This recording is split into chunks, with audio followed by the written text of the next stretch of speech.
seguimos avanzando aquí en Informativo Sarandí, recibiendo ahora con mucho gusto a la economista Ana Laura Fernández. Ana Laura es asesora económica de la Cámara de Comercio y Servicios del Uruguay. ¿Qué tal? ¿Cómo te va, Ana Laura? Muy bien, muchas gracias por la invitación. Gracias a ti. Bueno, decíamos hoy al comienzo, cuando presentábamos o cuando anunciábamos tu entrevista, que el sector comercio y servicios alcanza 1 año y medio de comportamiento positivo. Hasta allí hay una buena noticia, pero se advierte una incipiente desaceleración. Para hablar en lenguaje bien llano, para que todos comprendamos, ¿cuál es la foto de hoy? A ver, el sector comercio y servicios viene creciendo, como tú bien decías, 6 trimestres consecutivos de crecimiento.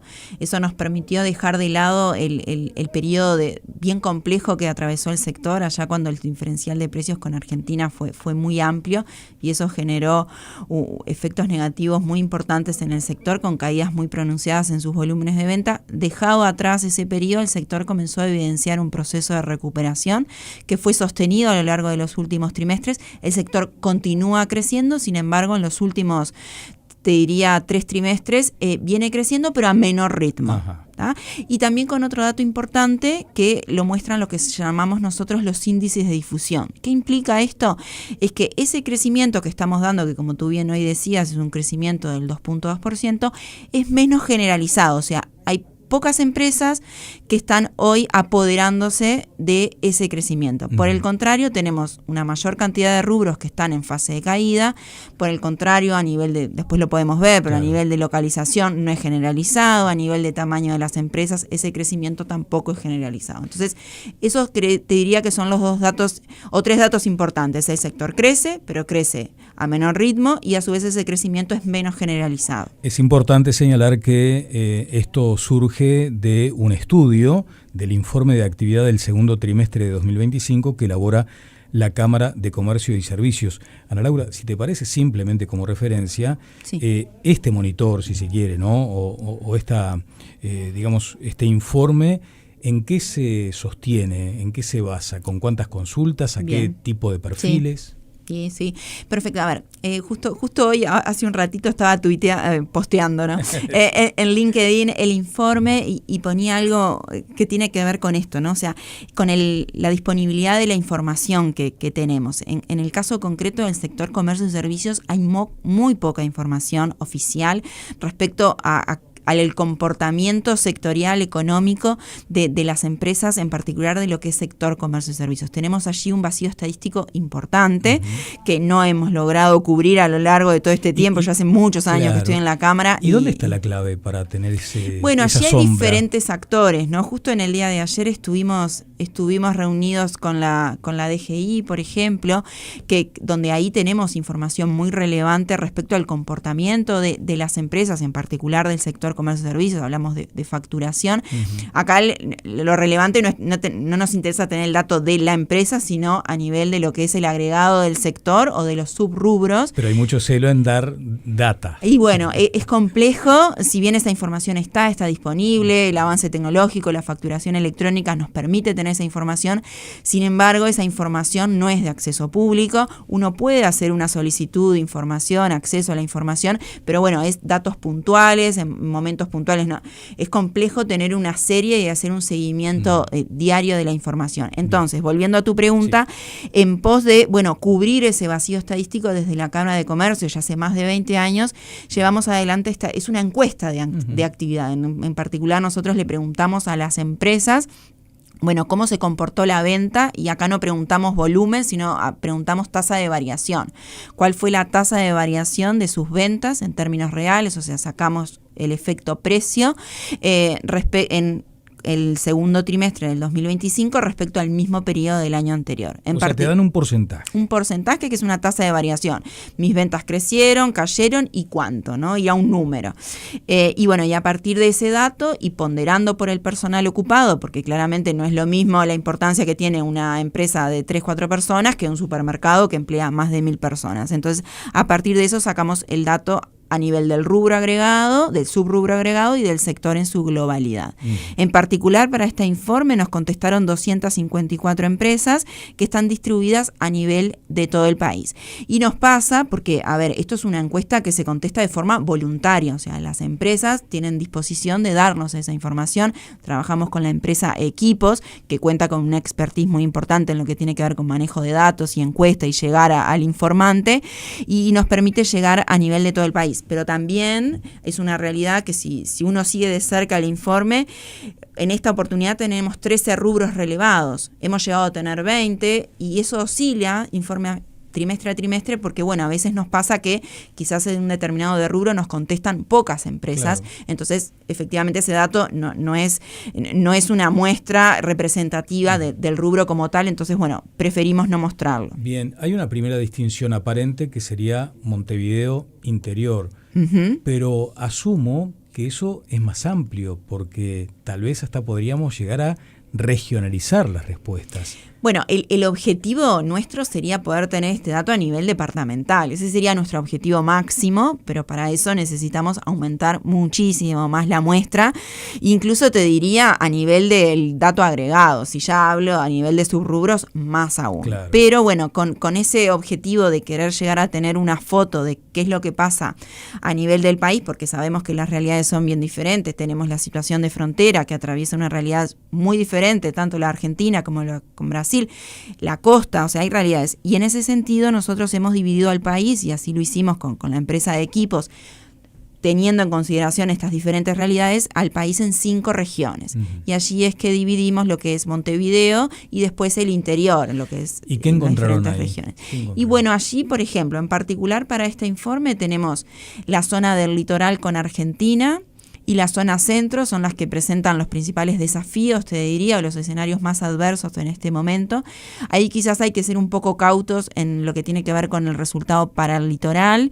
El litoral, el informe nos mostró efectivamente una caída muy importante, como hablábamos hoy, la relación de precios con Argentina, y después esta zona tuvo un salto, porque estábamos comparando respecto a niveles muy bajos.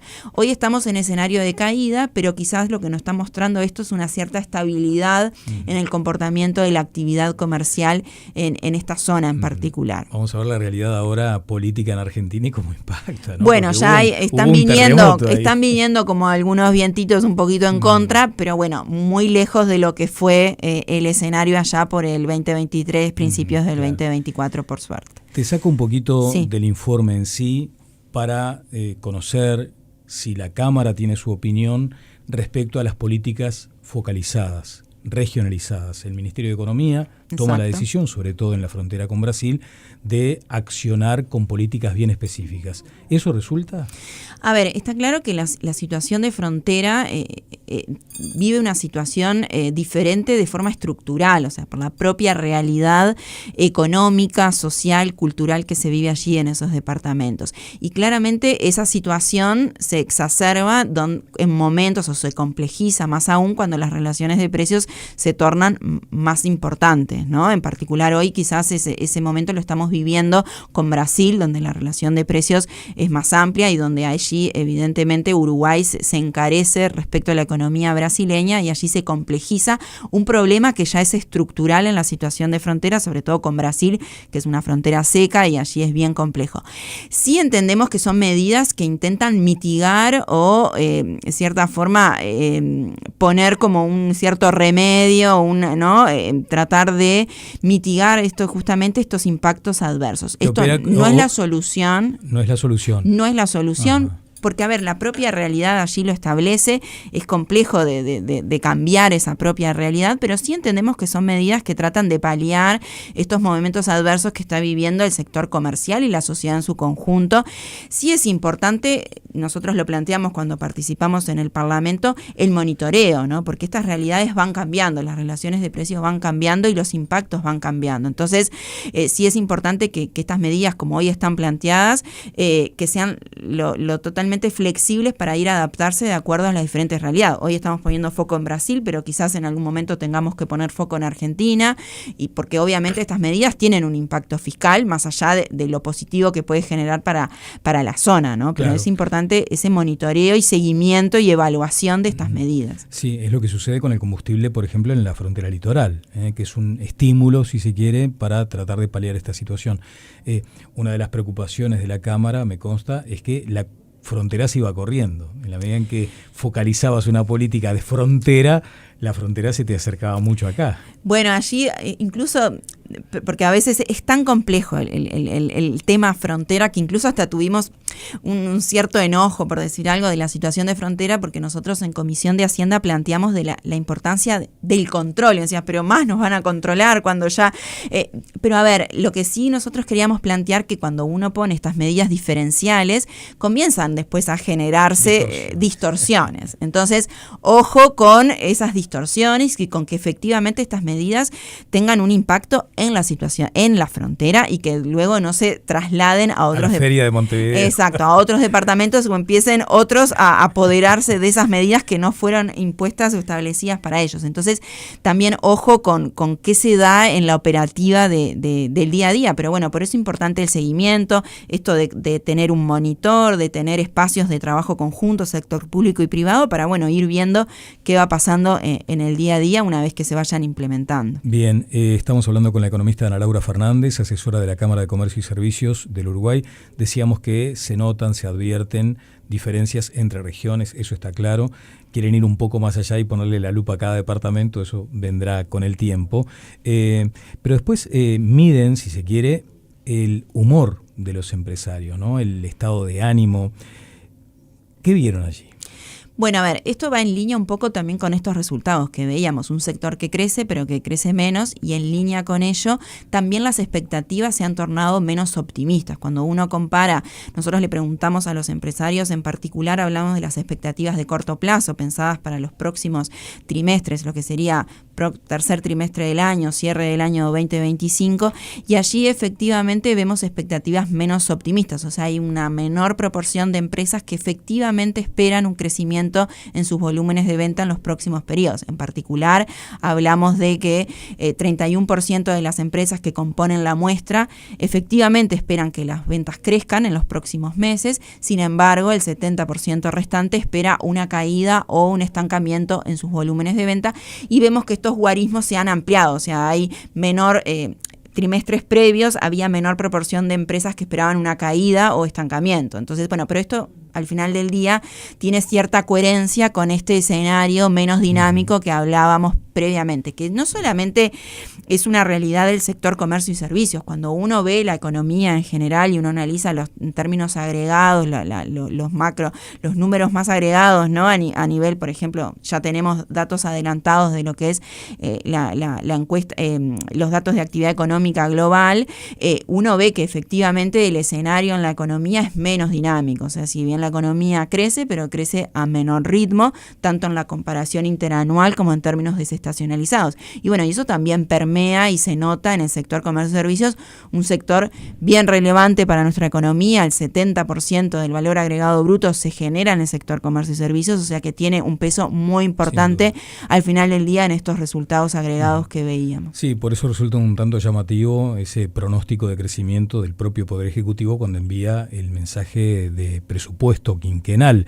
Ha llamado la atención eso, ¿cuáles son los fundamentos para afirmar ese crecimiento? Sí, ¿no? Efectivamente, cuando nosotros, en particular desde la Cámara, que también, así como diferentes colegas del sector privado, elaboramos proyecciones, efectivamente nuestras proyecciones son menos optimistas. Nosotros estamos más cerca del 2 que a ese 2.6, 2.4, 2.5 que ya el 2 es mucho, además. Exacto, que establece el gobierno para los próximos años. Sobre todo, la preocupación no solamente por el optimismo, sino lo que implica, porque en base a ese crecimiento es que luego se hacen los supuestos en materia de recaudación, ingresos y por lo tanto decisiones en materia de gasto y reasignación del presupuesto en las diferentes entidades. Bien, vamos a hacer una pausa si te parece, Ana Laura, y luego me gustaría comentar, por ejemplo, el impacto según el tamaño de las empresas, porque allí sentíamos que había cierta vulnerabilidad. casi obvia en las muy pequeñas empresas, las micro, y tal vez mayor espalda en las más grandes. Eso parece bastante entendible. Pero además quiero preguntarte por estas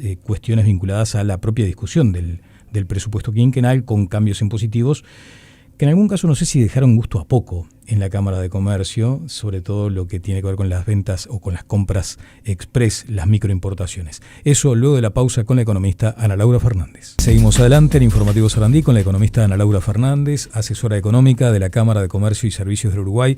Ana Laura, dejaba planteada esta pregunta respecto al impacto según el tamaño de las empresas, al impacto de la propia circunstancia económica, ¿no? Sí, a ver, ahí no es algo que surge solo en este informe, sino cuando uno ve la serie. También es importante que ahora desde la Cámara hemos disponibilizado la serie de los datos que recabamos a través del informe. Eso está en una plataforma online que uno puede acceder y puede ver la serie en el tiempo, y cuando cuando se desagrega el dato por tamaño de empresas, ahí ve que las micro y las pequeñas, te diría que son las más golpeadas, ¿no? Cuando hay un escenario de bajo dinamismo, generalmente las micro y las pequeñas o crecen poco o caen, y por el contrario las medianas y las grandes crecen más, ¿no? Y al contrario, ¿no? En un escenario más dinámico, siempre las micro y las pequeñas van un poquito de atrás. En particular, para este dato tenemos una caída de las micro y de las pequeñas empresas, más pronunciado en lo que son las microempresas, y es algo que ya, como te decía, ya lo veníamos viendo en diferentes informes, que efectivamente a las micro y a las pequeñas les cuesta más, claro, subirse a una senda de crecimiento sostenida en el tiempo. Las pequeñas oscilan, las micro caen, o sea... Además, aquí se da la lógica o la dinámica de nacimiento y muerte de empresas. Entonces, si a una micro le va mal, probablemente tenga que cerrar. Sí, claramente, la espalda que tiene la microempresa es mucho más reducida, entonces ante escenarios sucesivos de contracción en sus volúmenes de venta, el final es bastante previsible. Totalmente, ¿no? Pero bueno, sí, eso, como te decía, es una realidad que la venimos viendo en los diferentes informes a nivel del sector comercio y servicios. También es de destacar que la microempresa, más allá de que en nuestro mapa empresarial Uruguay claramente tiene una alta participación, eso también se traduce en el sector comercio y servicios, en particular en el sector comercio, más del 85% de las empresas son micro, o sea que tienen hasta 4 empleados, o sea que hay una alta participación de la microempresa y que, como vemos acá, claramente le cuesta subirse a una senda de crecimiento sostenida en el tiempo. Y ahí te van a hablar del costo que significa emprender en Uruguay, tener una empresa abierta, que tenés de socio al Estado casi de forma automática con un 50%. Se mencionó el interés de estimular la actividad comercial mediante algunas herramientas, y allí se dijo del desempapelamiento. ¿Tienen alguna expectativa respecto a esos procesos? Bueno, es un trabajo en el cual desde la Cámara venimos hace mucho y poniendo este tema sobre la mesa, incluso allá un proyecto que nosotros denominamos facilitación de lo complejo a lo simple, que va más allá del desempapelamiento, ¿no? Tiene que ver al final del día con esto de mejorar la eficiencia del entorno de negocios. Algunas cosas más generales que tienen que ver, bueno, con la carga tributaria, con la carga arancelaria, tasas, etcétera, y otras que tienen que ver con esto, ¿no? De utilizar la tecnología para hacer más eficiente intervenciones, regulaciones, y después también de ponerle un ojo crítico a normativas, exigencias que hoy están presentes y que algunas de ellas quizás ya están totalmente desactualizadas o no cumplen con los objetivos para los cuales fueron establecidas, pero siguen estando allí presentes, son una carga para la empresa, y como tú decías, para la empresa más chica aún más, esa carga se hace mucho más presente, ¿no? Entonces, el actual gobierno transmitió un combo, un paquete de medidas, algunas con mayor incidencia, otras con menor incidencia, pero entendemos que el camino es el correcto y nosotros desde el sector privado y desde la Cámara en particular seguiremos impulsando ese camino que entendemos que se debe continuar profundizando y efectivizando esas medidas, porque lo escrito en el papel después hay que llevarlo a la realidad, entonces ahí a veces se complejiza aún más la situación.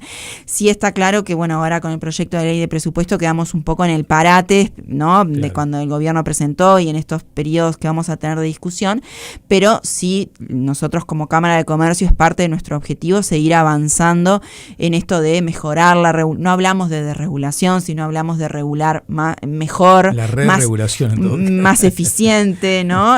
Pensar un poco cómo se hacen las cosas y bueno, y también incorporar la tecnología en aquellos procesos donde efectivamente hoy la herramienta está disponible, pero hay que ponerla a funcionar. Ana Laura, decíamos del nacimiento y muerte de empresas. Ahora le agrego otra pregunta a esto. Cuando hay dificultades, ¿hay como un pasaje previo a la informalidad? ¿Notan que hay un crecimiento allí?